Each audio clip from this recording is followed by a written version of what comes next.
Alhamdulillah, wassalatu wassalamu ala rasulillah wa ala alihi wa sahbihi ajma'in, amma ba'd. Bapak-bapak yang kami hormati dan ibu-ibu sekalian, seluruh jamaah Masjid An-Nur rahimani wa rahimakumullah. Kita memuji Allah Subhanahu wa taala. Alhamdulillah, pada malam hari ini kita kembali berjumpa dalam pengajian rutin kitab Al-Arba'in An-Nawawiyah di setiap malam Selasa di Masjid An-Nur. Ya. Mengutip kalimat salah seorang Syekh Ruslan Al-Misri hafizahullah taala, bahwasanya ilmu syar'i atau ilmu agama yang benar, yang dibangun di atas Al-Quran dan hadis-hadis Nabi sesuai dengan pemahaman yang benar dari salafus soleh, diibaratkan seperti kota Madinah. Kota Madinah, kota yang pernah ditinggali oleh seorang Rasul yang mulia, yang mengajarkan manusia ilmu agama, mengajarkan manusia kebaikan, dan beliau juga diajarkan oleh Allah Subhanahu wa taala ilmu. Yatslu alaihim ayatihi wa yuzakkihim wa yuallimuhumul kitab wal hikmah. Jadi ilmu syar'i ibarat kota Madinah, di mana kata Nabi sallallahu alaihi wasallam tentang kota Madinah, tanfin nasa kama yanfil qiru khabasal hadid. Kota Madinah itu di akhir zaman akan mengeluarkan manusia-manusia yang tidak pantas menjadi penghuni kota Madinah, dari orang-orang munafik dan dari siapa saja yang memang tidak pantas menghuni kota Madinah di akhir zaman. Maka kota Madinah akan mengeluarkan manusia-manusia seperti itu. Kama yanfi al-qir khabasal hadid. Sebagaimana kepulan api mengeluarkan karat-karat dari besi. Jadi ilmu itu seperti kota Madinah, kata Syekh Ruslan hafizahullah taala. Maka ilmu bagi seorang yang memiliki ilmu akan mengeluarkan dari dirinya kotoran-kotoran, keburukan-keburukan, dan kejelekan-kejelekan, baik dari keburukan atau kotoran akidah, pemahaman yang buruk, amalan-amalan yang keliru, maupun akhlak-akhlak yang jelek. Mau tidak mau, orang yang belajar agama dengan belajar ilmu yang benar, insya Allah akan semakin bersih dan disucikan oleh ilmunya. Ilmu itu sendiri akan mengeluarkan darinya kotoran-kotoran yang bisa merusak dia dan agamanya. Baik, kita masih pada pembahasan hadis yang kelima dari kitab Al-Arba'in An-Nawawiyah. An Ummil Mu'minin Ummi Abdillah Aisyah radhiyallahu anha qalat qala Rasulullah sallallahu alaihi wasallam, man ahdatsa fi amrina hadza ma laysa minhu fahuwa rad. Kata Nabi sallallahu alaihi wasallam dari hadis Aisyah radhiyallahu anha, barang siapa yang berbuat hal-hal baru dalam urusan agama kami yang bukan bersumber darinya, fahuwa raddun, maka dia tertolak. Dalam riwayat Imam Muslim, man amila amalan laisa alaihi amruna fahuwa radd. Barang siapa yang berbuat amalan yang dibuat-buat sebelumnya, maka dia tertolak. Jamaah yang dirahmati Allah Subhanahu wa taala, telah kita terangkan beberapa faidah dari hadis ini. Di antaranya bahwasanya hadis ini berisi tentang celaan bid'ah atau perbuatan baru dalam agama. Dan subhanallah, Nabi sallallahu alaihi wasallam memperingatkan tentang bid'ah, tentang hal-hal baru dalam agama sebelum bid'ah itu terjadi, sebelum bid'ah itu datang. Kenapa? Karena Nabi sallallahu alaihi wasallam menyampaikan hadis-hadis tentang celaan terhadap bid'ah maupun menyampaikan Al-Quran yang berbicara soal bid'ah itu di zaman Nabi sallallahu alaihi wasallam, dan zaman Nabi adalah zaman tasyri', zaman pensyariatan. Ya. Maka dari itu Di sana tidak ada bid'ah di zaman Nabi sallallahu alaihi wasallam. Karena masih proses pensyariatan, proses turunnya wahyu. Ya. Oleh karena itu, seandainya ada ibadah yang dibuat oleh para sahabat dan itu memang dilarang, pasti Nabi larang. Tidak seperti hujjah atau dalil atau dalih sebagian pengekor hawa nafsu yang mati-matian membela bid'ah. Mereka mengatakan para sahabat saja berbuat bid'ah. Di antara dalil yang sering mereka katakan adalah hadis Bilal dan hadis Khubaib radhiyallahu anhuma. Dua sahabat Nabi radhiyallahu anhuma. Yaitu ketika Nabi sallallahu alaihi wasallam berkata kepada Bilal, "Ya Bilal, hadisni bi'arja amalin amiltahu fil Islam, fa inni sami'tu dafana 'alaika baina yadayya fil jannah." Wahai Bilal, sampaikan kepadaku amalan yang paling engkau harapkan di dalam amalan Islam yang engkau kerjakan. Soalnya saya telah mendengar di depanku ada langkah kakimu di dalam surga. Ya, di antara kekhususan Nabi sallallahu alaihi wasallam, beliau diperlihatkan sedikit dari perkara-perkara atau hal-hal yang ada di dalam surga. Dan suatu ketika Nabi sallallahu alaihi wasallam mendengar langkah kaki dari Bilal. Ya, terompah dari Bilal bin Rabah. Kemudian Bilal mengatakan, "Tidaklah aku berhadas kecuali aku berwudu, dan setelah berwudu aku sholat 2 rakaat." Nah, ini mereka katakan, lihat, Bilal buat amalan baru. Nabi tidak ajarkan sebelumnya, tapi Bilal buat. Berarti Bilal berbuat bid'ah. Itu kata mereka. Di antara dalil yang lain adalah hadis Khubaib yang mereka jadikan dalil. Khubaib ini adalah salah seorang sahabat Nabi sallallahu alaihi wasallam yang pernah ditangkap ya oleh orang-orang kafir, kemudian dikeluarkan dari kota Mekah, lalu dibunuh di luar kota Mekah. Dibunuh di luar kota Mekah, dan sebelum beliau dibunuh, beliau minta izin kepada orang-orang yang menangkapnya. Dia minta izin, izinkan saya untuk sholat 2 rakaat. Ya, karena dia mau mati nih. Dia sholat 2 rakaat. Di dalam hadis ini kata beliau, seandainya aku tidak takut, aku tidak khawatir kalian akan mengira aku takut kepada kalian, aku takut akan dibunuh oleh kalian, saya akan panjangkan sholatku.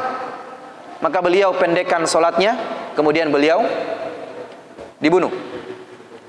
Nah, Abu Hurairah yang meriwayatkan hadis ini dalam Sahih Muslim. Beliau mengatakan, "Kana Khubaib huwa alladhi sanna rak'ataini." Beliau adalah Khubaib yang telah membuat sesuatu yang baru, yang pertama mengerjakan sunnah 2 rakaat. Likulli imri'in muslim kutila sabron.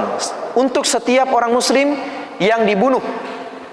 Jadi di antara sunnah yang muncul pertama kali dari amalan Khubaib, kalau misalnya ada seseorang yang hendak dibunuh atau dieksekusi, maka disunahkan dia sholat 2 rakaat. Dan ini yang diamalkan oleh Khubaib. Kata Abu Hurairah, dialah orang pertama yang mencontohkan sholat 2 rakaat sebelum dibunuh, sebelum dieksekusi. Baik. Ini yang mereka jadikan dalil bahwasanya para sahabat saja berbuat sebuah amalan-amalan yang tidak pernah dicontohkan oleh Nabi sallallahu alaihi wasallam. Maka kita katakan, jawaban dari syubhat ini pertama, bahwa apa yang terjadi kepada para sahabat atau apa yang diamalkan oleh para sahabat ini terjadi di zaman Nabi sallallahu alaihi wasallam, dan ini masih di zaman tasyri'. Artinya mereka mengamalkan hal ini sebelum turunnya ayat Al-yawma akmaltu lakum dinakum wa atmamtu alaikum ni'mati wa raditu lakumul Islam madina. Pada hari ini telah kami sempurnakan agama kalian. Sebelum ayat ini turun, nah itu mereka berbuat amalan ini. Artinya apa? Berarti agama memang belum sempurna pada saat itu. Ya. belum sempurna pada saat itu. Maka Nabi Shallallahu Alaihi Wasallam dengan seluruh amalan sahabat yang beliau lihat atau dilaporkan kepada Nabi Sallallahu Alaihi Wasallam, kalau ada yang benar maka Nabi benarkan, dan kalau ada yang salah Nabi salahkan. Dan ini amalan yang dilakukan oleh Bilal dan dilakukan oleh Khubaib, dibenarkan oleh Nabi Sallallahu Alaihi Wasallam, sehingga jadilah dia sunnah, dan ini disebut dengan sunnah takririyah. Sunnah takririyah artinya sunnah persetujuan, sunnah yang mendapat legitimasi dari Nabi Sallallahu Alaihi Wasallam. Artinya memang tidak diamalkan pertama kali oleh Nabi, tapi dilegalkan oleh Nabi Sallallahu Alaihi Wasallam. Nah, kalau ada orang yang berdalil dengan kisah para sahabat ini, kemudian dia membuat amalan-amalan baru, lalu dia katakan sahabat saja membuat amalan baru, kita tanyakan kepada dia, di zaman sahabat Bilal beramal seperti itu, ada Nabi yang membenarkan. Nah, di zaman kita siapa yang membenarkan? Ustadz atau Pak Imam atau Kiai atau si Habib? Siapa yang membenarkan? Tidak ada yang membenarkan, karena wahyu sudah terputus, agama sudah sempurna, Nabi sudah tidak ada lagi. Siapa yang mengaku Nabi, dia kafir. Siapa yang mengaku ada Nabi setelah Nabi Muhammad, dia keluar dari Islam. Iya. Jamaah yang dirahmati Allah Subhanahu wa taala, oleh karena itu, tidak semua amalan-amalan sahabat yang tadinya belum diamalkan oleh Nabi sallallahu alaihi wasallam, tidak semuanya dibenarkan oleh Nabi. Kalau memang itu benar, Nabi benarkan. Kalau ada yang salah, Nabi salahkan. Banyak sekali contohnya. Di antaranya tiga sahabat yang datang kepada Nabi, kepada istri-istri Nabi, bertanya tentang amalan Nabi sehari semalam. Kemudian mereka katakan, ternyata amalan Nabi biasa-biasa saja, sedikit menurut mereka. Akhirnya ada yang mengatakan, kalau begitu saya tidak akan tidur malam, saya akan sholat semalam suntuk, karena Nabi sholat dan Nabi tidur.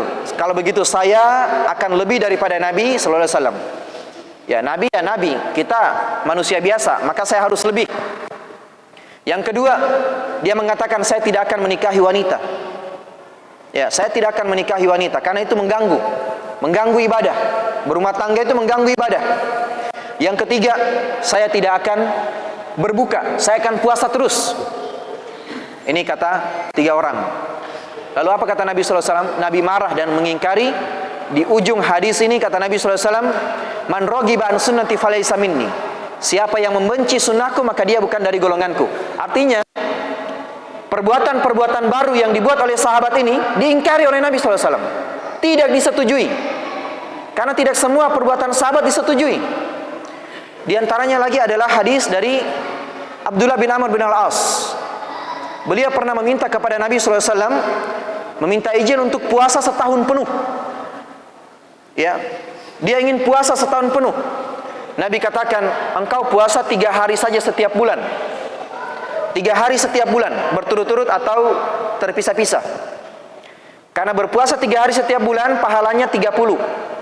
Kalau setiap bulan berarti setiap bulan 30, maka kalau setiap bulan kita puasa 3 hari, maka sama saja kita puasa 1 tahun. Kata Abdullah bin Amr bin Al-As, inilah utiku ala dalik. Saya lautiku aksar min zalik. Saya mampu mengerjakan lebih dari itu ya Rasulullah. Kata Nabi sallallahu alaihi wasallam, kalau begitu kau puasa Daud. Sehari puasa, besok tidak. Besok puasa, besok tidak. Besok puasa, besok tidak. Begitu seterusnya. Kata Abdullah bin Amr bin Al-As, ya Rasulullah, saya lebih bisa lagi. Saya bisa lebih dari itu. Dia ingin puasa tiap hari. Kata Nabi sallallahu alaihi wasallam, tidak ada puasa yang lebih utama daripada puasa Daud. Akhirnya dia amalkan puasa Daud saja. Nah, di sini poinnya apa? Dia minta izin puasa setahun penuh, tidak diizinkan oleh Nabi sallallahu alaihi wasallam. Nah, di sana lagi ada namanya Utsman bin Maz'un. Dalam sebuah hadis, raddan Nabi sallallahu alaihi wasallam Utsman bin Maz'un at-tabattula. Nabi sallallahu alaihi wasallam pernah menolak permintaan izin dari Utsman bin Maz'un untuk dia melakukan tabattul. Tabattul itu artinya tarkun nikah, tidak menikah. Kalau kita istilahkan sekarang kebiri. Ya. Ada hewan dikebiri supaya tidak kawin-kawin atau tidak melahirkan. Biasanya kucing itu. Ya, bosan kita lihat punya anak terus dikebiri. Ya, disuntik. Tabatul diminta oleh Utsman bin Maz'un supaya apa? Supaya dia fokus beribadah saja. Dia tidak memikirkan wanita. Tapi tidak diizinkan oleh Nabi SAW. Di sana lagi ada Abu Burda bin Niyar, pamannya Al-Bara bin Azib. Al-Bara bin Azib meriwayatkan hadis ini. Ketika Abu Burda bin Niyar, dia menyembelih kambing kurbannya sebelum sholat Id. Boleh enggak? Sembelih kambing kurban sebelum sholat Id? Enggak boleh. Sapi saja. Sama aja. Sama-sama enggak boleh. Ya. Menyembelih kurban sebelum sholat Id tidak boleh. Maka itu dianggap seperti sedekah biasa, tidak dianggap daging kurban. Apa alasan Abu Burda bin Niyar? Uhibbu an takuna syati awwala ma tuzbah. Ya Rasulullah, ini hari yang mulia. Saya sangat cinta dan saya sangat senang kalau seandainya hari ini adalah kambingku yang pertama disembelih. Subhanallah. Saking semangatnya beramal. Saya sangat cinta, saya sangat senang kalau seandainya di hari yang mulia ini kambingku yang pertama kali disembelih. Apa kata Nabi SAW? Ya, siapa yang menyembelih sebelum sholat, maka hendaknya dia ganti sembelihannya. Dia ganti dengan kambing yang baru, karena tidak diterima sembelihannya sebagai kurban. Ini hadis-hadis banyak sekali yang mana Nabi SAW mengingkari dan memutuskan untuk tidak menyetujui amalan-amalan para sahabat sebagian. Baik, ini yang pertama. Jadi mereka mengamalkan ini di zaman Nabi SAW. Ada yang menyetujuinya dan ada yang mengingkarinya, yaitu Nabi SAW. Jawaban yang kedua, ya, apa yang dikerjakan oleh Bilal ini sebenarnya ada hadisnya. Ya, hadisnya seperti dari Uqbah bin Amir, "Ma min ahadin yatawaddau fa ahsanal wudu." Tidaklah seseorang dia berwudu, kemudian dia menyempurnakan wudunya. Summa shalla rakaatain, kemudian dia salat 2 rakaat setelah wudu. Yuqbilu fihi ma yuqbilu wajhahu wa nafsahu wa yuqbilu qalbahu wa wajhahu alaihima illa wajabat lahul jannah. Ketika dia salat 2 rakaat itu, dia betul-betul menghadapkan hatinya. Dia betul-betul menghadirkan hatinya, menghadapkan tubuhnya dengan hatinya. Dia khusyuk dalam salatnya. Illa wajabat lahul jannah, kecuali pasti dia masuk surga. Nah, ini ada hadisnya. Berarti apa yang diamalkan oleh Bilal memang ada hadisnya. Demikian juga hadis Utsman bin Affan. Ya, man tawaddu'a nahwa wudu'i hada summa shalla rak'ataini la yuhaddisu fihi ma nafsahu ghufira lahu ma taqaddama min dzambi. Kata Nabi SAW, siapa yang berwudu sesuai dengan tata cara wuduku, kemudian dia sholat 2 rakaat, dia tidak berbisik dalam hatinya, artinya dia khusyuk dalam sholatnya. Ya, dia tidak memikirkan yang lain, dia khusyuk dalam sholatnya. Setelah dia berwudu, dia sholat 2 rakaat dan dia khusyuk. Ghufira lahu ma taqaddama min dzambi, diampuni dosa-dosanya yang telah lalu. Ya, ini ada hadisnya. Demikian juga amalan Khubayb yang sholat 2 rakaat sebelum dibunuh. Ya, sholat 2 rakaat sebelum dibunuh. Ini ada ayatnya. Fasta'inu, ya, fadhkuruni adkurkum, ya ayyuhalladzina amanu sta'inu bis sabri was shalah. Wahai orang-orang yang beriman, minta tolonglah kepada Allah dengan sabar dan salat. Makanya kata para ulama, kalau antum ditimpa sebuah masalah, ya, kalau antum ditimpa sebuah masalah maka salat. Dianjurkan untuk salat. Salat apa? Ya salat saja. Salat 2 rakaat. Insya Allah itu menenangkan hati, dan kita juga dianjurkan untuk bersabar. Karena Nabi sallallahu alaihi wasallam idza hazabahul amr shalla rakaatain aw shalla. Ya. Kata sahabat, Nabi sallallahu alaihi wasallam kalau ditimpa kesulitan maka beliau salat. Nah, sahabat ini dia ditimpa kesulitan, dia mau dibunuh, maka dia salat 2 rakaat. Apakah ini bid'ah? Tidak. Dari sisi pertama, mereka lakukan ini di zaman Nabi sallallahu alaihi wasallam. Sisi kedua, mereka lakukan ini memang ada dalilnya. Baik. Demikian. Kemudian jemaah dirahmati Allah Subhanahu wa taala, sebagaimana yang kita ketahui bahwasanya perbuatan baru dalam agama ada 2 rukunnya. Siapa bisa jawab? Pekan lalu sudah kita sampaikan. Berdasarkan hadis ini, man ahdatsa fi amrina hadza ma laysa minhu fa huwa radd, dan berdasarkan ayat am lahum syuraka'u syara'u lahum fit minad dini ma lam ya'zam bihillah. Apakah mereka itu punya sekutu-sekutu selain Allah? Yang mana sekutu-sekutu itu yang memberikan mereka syariat, memberikan mereka syariat dari agama yang tidak pernah diizinkan oleh Allah Subhanahu wa taala. Dari ayat dan hadis ini ada 2 rukun dari bid'ah. Tidaklah dikatakan bid'ah kecuali terpenuhi 2 rukun ini. Masih ingat?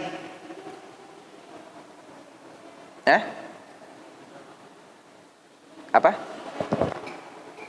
1. Ya. Dianggap ibadah. Beban. Ibadah. Baru 1. Kedua, 1 dianggap ibadah. 2, baru dibuat. 2 rukun ibadah, 2 rukun bid'ah. 1, dia adalah perkara baru. Kedua, dia dianggap sebagai ibadah padahal bukan ibadah. Dia dianggap sebagai bagian daripada agama padahal bukan agama. Itu rukun bid'ah. Baik. Kemudian berikutnya, menyambung pembahasan kita sebelumnya. Kata Nabi sallallahu alaihi wasallam, "Man ahdatsa fi amrina hadza ma laysa minhu fa huwa radd." Siapa yang melakukan perbuatan baru dari urusan agama kami yang bukan bersumber darinya, maka dia tertolak. Ma laysa minhu fa huwa radd. Berarti kebalikannya, mafhum mukhalafah, alladzi minhu fa huwa maqbul, atau alladzi minhu ghairu mardud. Ghairu mardud. Yang bukan dari agama dia tertolak. Berarti yang bagian daripada agama dia diterima. Ada yang sudah jawab pekan lalu bahwasanya ada hal baru yang masuk dalam perkara agama, yang diizinkan dalam agama. Ada hal baru yang diizinkan dalam agama, dan inilah hal baru yang bermanfaat, yang diistilahkan oleh para ulama dengan istilah al-maslahah al-mursalah, di mana istilah al-maslahah al-mursalah adalah istilah yang paling tepat mengeluarkan dari istilah bid'ah mahmudah atau bid'ah hasanah, atau perkara-perkara baru yang dianggap terpuji. Sebenarnya ini adalah maslahah mursalah yang banyak dijelaskan oleh para ulama, diantaranya oleh Imam Asy-Syatibi dalam kitabnya Al-I'tisam. Ya, al-maslahah al-mursalah, juga Imam Ibnu Taimiyah dalam Iqtida' Hakim. Baik, ini dibahas rinci oleh para ulama. Ulama mengatakan ini bid'ah, padahal ini bukan bid'ah. Sebenarnya dia adalah maslahah mursalah.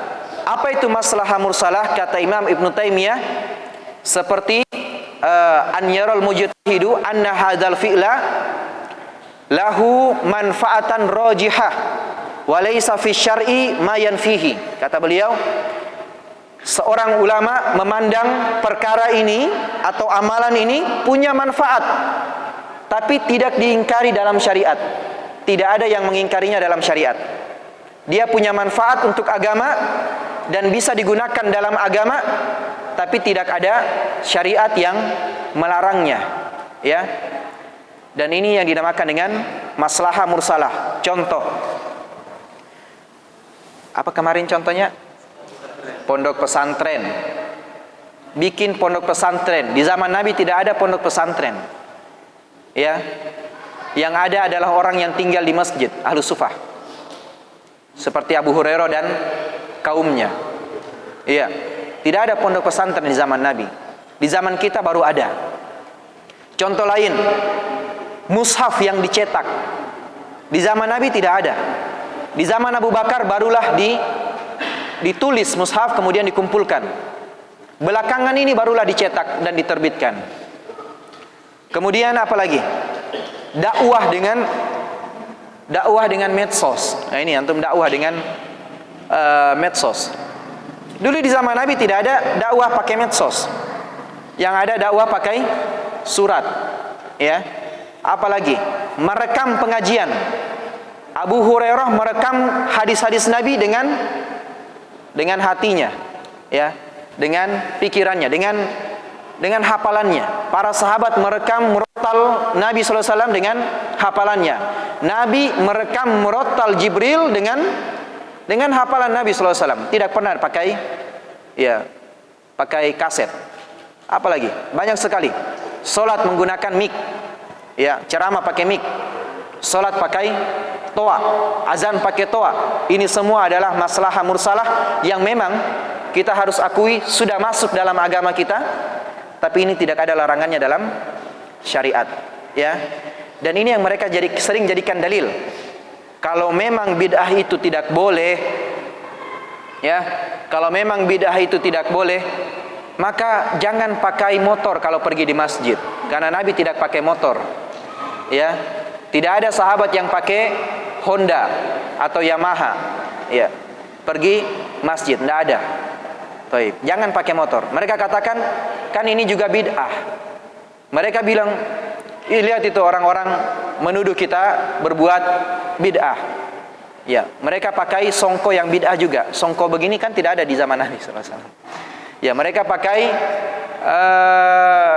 hijab. Hijab ini kan bid'ah, tidak ada di zaman Nabi SAW. Ya, itu mereka katakan. Subhanallah. Baik. Maka kita katakan ini bukan bid'ah. Yang namanya bid'ah pasti tercela, dan ini bukan perkara yang tercela. Ini adalah masalah musalah atau masalah yang sesuatu yang memiliki manfaat, yang bisa dimanfaatkan. Maka di sini kita akan terangkan sebenarnya ada 5 setidaknya yang diberikan oleh para ulama dari dawabit atau patokan-patokan untuk membedakan mana bid'ah dan mana yang bukan bid'ah atau manfaat. Maslahat, mana maslahat dan mana bid'ah. Ada beberapa patokannya, tapi ada 2 yang paling inti yang ingin kita titik beratkan. Yang pertama, ya, mohon ini diingat baik-baik. Ini kaidah penting. Pertama, hikmah pensyariatan atau hikmah adanya maslahat mursalah itu dapat dicerna oleh akal. Ya, maslahat mursalah hikmahnya dapat dicerna oleh akal. Contohnya tadi apa? Pakai mic ketika azan. Manfaatnya bisa tidak dicerna oleh akal? Bisa? Bisa. Adapun bid'ah, manfaatnya tidak bisa dicerna oleh akal. Kenapa? Karena dia telah menyamakan atau mereka telah menyamakan bid'ah seperti ibadah. Dan ibadah itu manfaatnya tidak bisa dicerna oleh akal. Coba, sholat.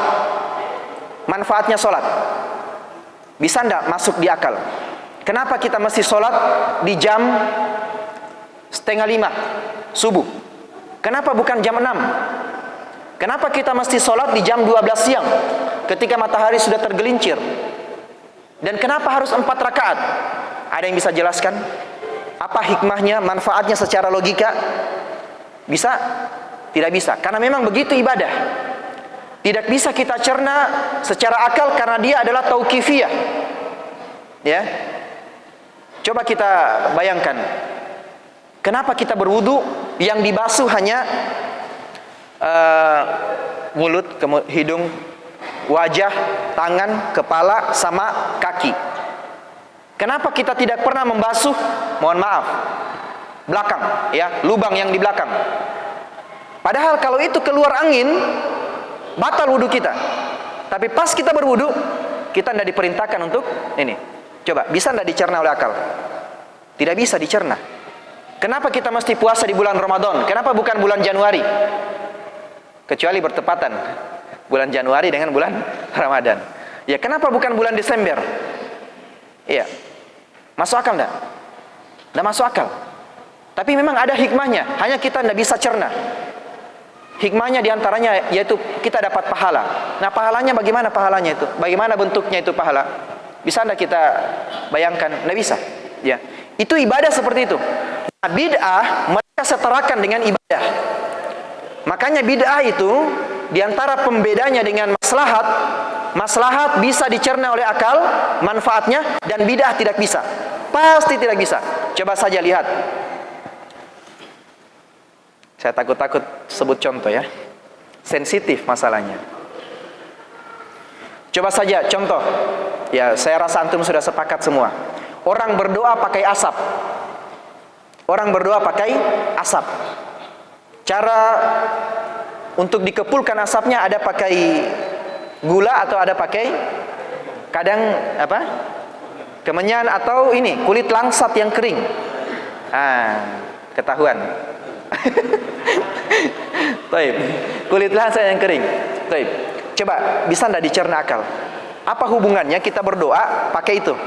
Kalau kita sholat pakai mic, bisa enggak dicerna akal? Manfaatnya bisa. Baik, sekarang berdoa pakai asap. Siapa yang bisa sebutkan bukti ilmu pengetahuan atau ilmu medisnya? Dengan itu doanya makin mudah tersampaikan dan sebagainya. Ada yang bisa? Iya.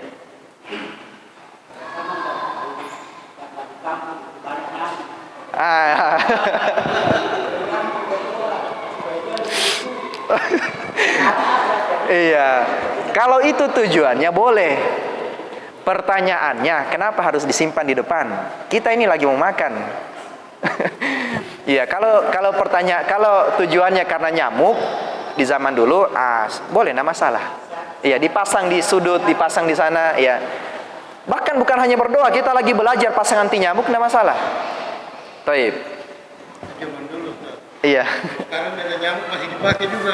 Itu masalahnya. Baru sudah ada hit ya, atau baygon yang lebih bagus. Baik. Jadi tidak bisa dicerna oleh akal. Contoh, kenapa harus pakai telur? Iya. Baik, ini yang pertama ya. Karena ibadah itu tidak bisa dicerna oleh akal manfaatnya, hikmahnya.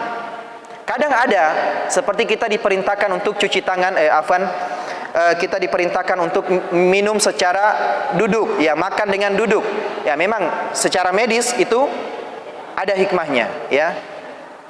Tapi apakah hanya sampai di situ? Tidak. Ada hikmah-hikmah lain tentunya yang kita tidak tahu. Ya, yang kita tidak tahu. Dan itu pasti diperintahkan oleh Nabi sallallahu alaihi wasallam dan Allah Subhanahu wa taala, dan itu pasti bermanfaat. Hanya kita tidak tahu manfaatnya apa. Ya. Kalau maslahah mursalah itu jelas ada manfaatnya. Baik. Yang kedua, dan ini penting.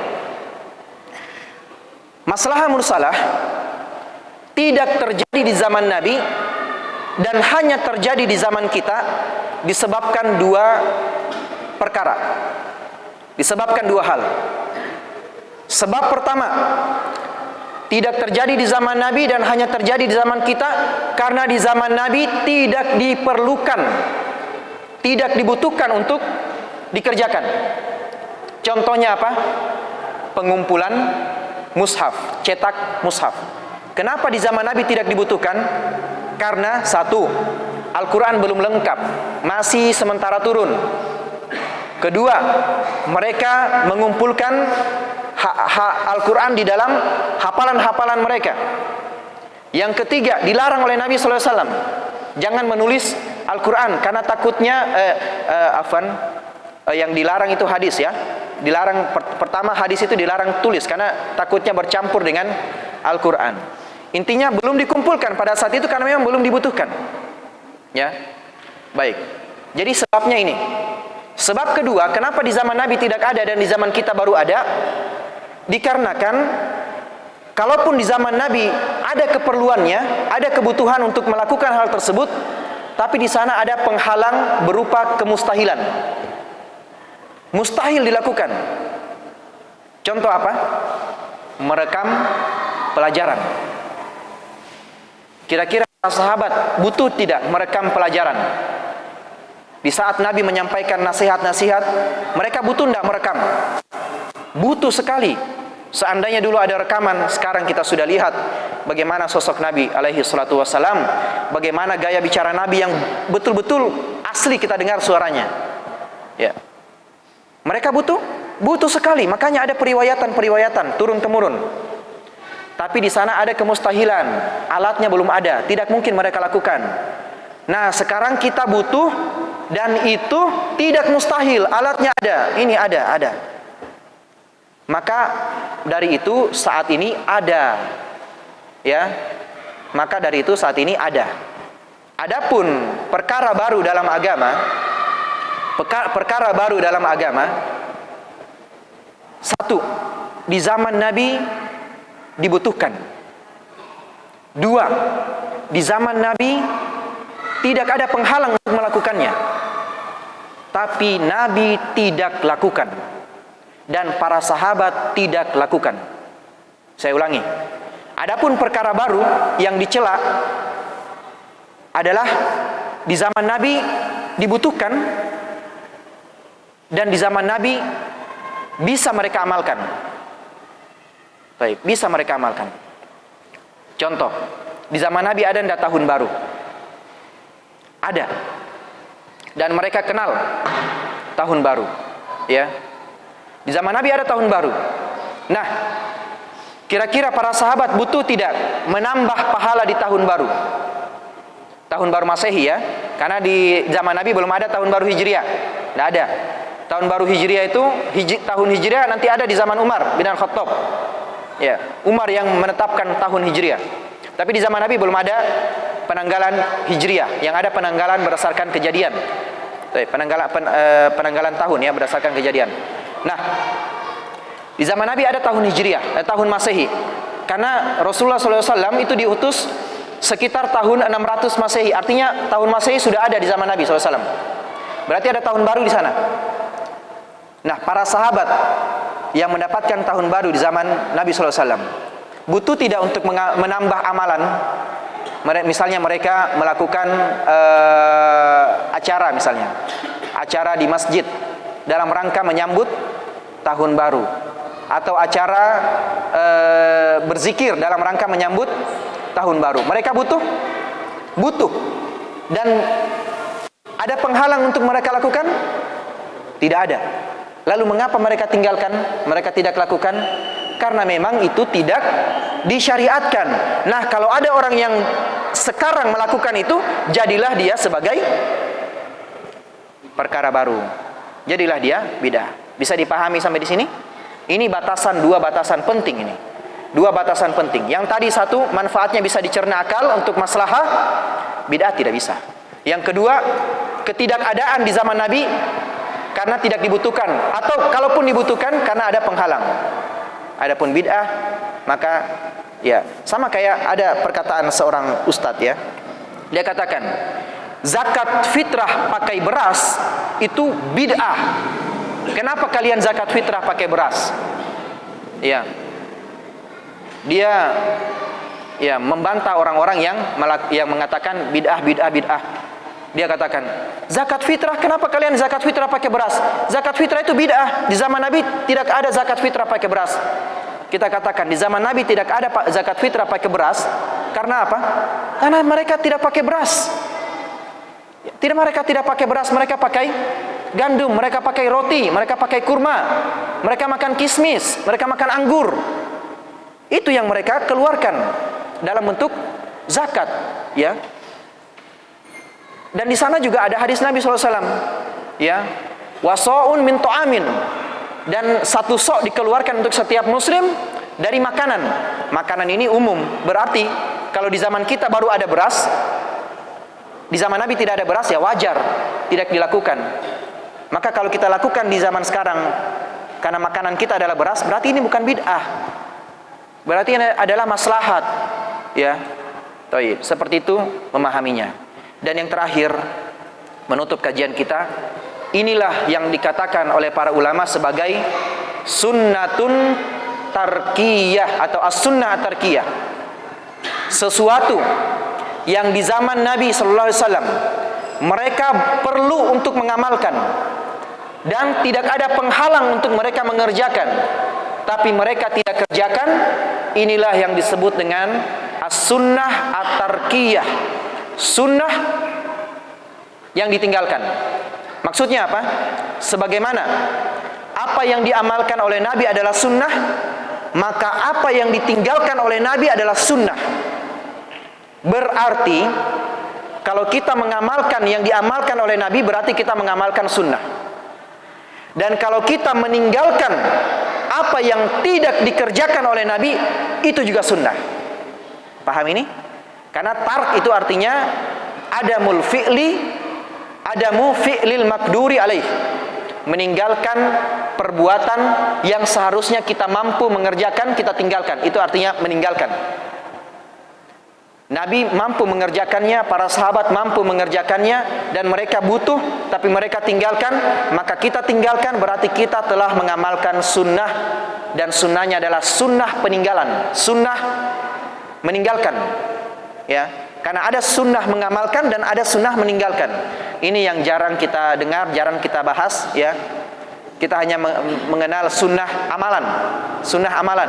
Ya, ada orang sholat sunnah sebelum subuh, sholat sunnah sebelum subuh itu sunnah karena diamalkan oleh Nabi SAW.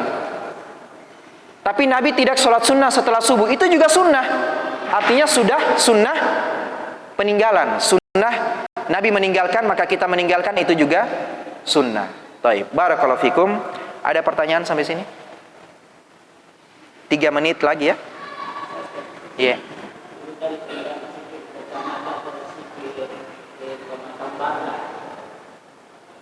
Bagaimana hubungannya dengan firman Allah?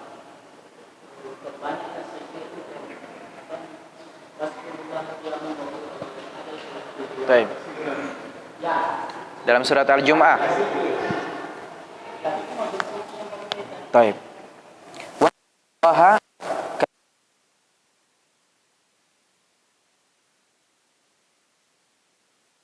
Di ayat yang lain dalam surat Al-Baqarah, fadhkuruni azkurkum washkuruli wala takfurun. Berzikirlah kalian. Di sini pakai domir antum, kalian. Nah, ini dijadikan oleh sebagian kaum muslimin, saudara-saudara kita, untuk melakukan zikir. Ya. Ayo, la ilaha illallah, la ilaha 100 kali, la ilaha illallah, la ilaha illallah, berjamaah. Ya. Karena dalilnya apa? Allah memerintahkan berzikirlah kalian. Kalian, bukan berzikirlah engkau sendiri-sendiri, tapi kalian. Ini dipahami sebagai zikir berjamaah. Baik. Jamaah yang dirahmati Allah Subhanahu wa taala. Ya, kembali lagi ke tadi. Sunnah tarkiyah. Apakah ini diamalkan mereka oleh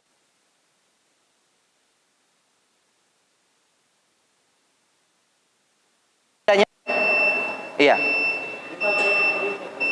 Ya. Iya, perintah. Baik. Kemudian kedua, para sahabat yang mendengar ini dari Nabi SAW, bukankah mereka yang paling paham bahasa Arab? Kedua. Yang ketiga, bukankah mereka yang paling paham tentang agama ini? Karena mereka dengar langsung dari Nabi. Kita ini sudah turun-temurun. Mereka dengar langsung dari Nabi SAW. Akan tetapi tidak kita temukan mereka mengamalkan hal tersebut, artinya mereka tinggalkan. Nah, ini berarti sunnah tarkiyah. Yang kedua, inilah yang diistilahkan dengan memahami Al-Quran dan hadis sesuai dengan pemahaman salafus soleh, yaitu para sahabat. Contoh hadis Nabi SAW, marron Nabi SAW biqabroin faqala innahuma la yu'adzaban wa ma yu'adzabani fi kabir amma ahaduhuma fakana la yastatiru minal baul wa amal akhar fakana yamshi binamimah fa akhadha jaridatan rotobatan summa syaqqa nisfain. Nabi pernah melewati 2 kuburan lalu mengatakan, penghuni 2 kubur ini sedang diazab. Satu karena tidak bersih, dia cebok. Yang satu karena dia sering mengadu domba. Kemudian kata Ibnu Abbas, Nabi mengambil pelepah kurma, dibelah 2 pelepah kurma, kemudian ditancap di kuburan yang satu dengan di kuburan yang satu. Para sahabat bertanya, ya Rasulullah, lima fa'alta hadza? Kenapa engkau melakukan itu ya Rasulullah? Apa kata Nabi SAW? La'allahu yukhaffafu anhuma ma lam yaibasa. Semoga dengan ini azab mereka diringankan selama pelepah kurma itu belum kering. Ini hadis. Berarti boleh kita amalkan?